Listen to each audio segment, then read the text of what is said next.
সুতোটা তো ভালোই লাগছে, এইটাই নিলাও। থাক ভাই, তাহলে এটাই থাক। লোকের মতো আমারও তো খুঁজবো দিমুন না যে 1000টা জামা দেখি বেড়াবো। এই ওই জামাটার দাম কত দেখো দিনি? হলো ভাই হলো, তোমার পছন্দ হলো? আরে অত আঁকাবাকি করছে কেন? একটু ভালো করে জামার কালার গুলা দেখি।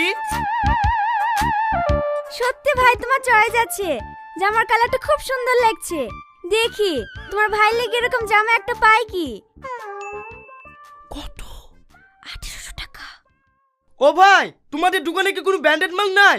ভালো ব্র্যান্ডেড মাল দিলে দেখাও, এইসব আবল তাবল দেখায়ও না। হ্যাঁ আছে, ব্যান্ডেড মালের দাম কিন্তু একটু বেশি হবে। সে হোক, টাকালি তোমাকে চিন্তা করতে হবে না, আমার শ্বশুর আব্বা দেবে। কি বলেন আব্বা, একটু দামি জামা নেবো তো? হ্যাঁ লেও।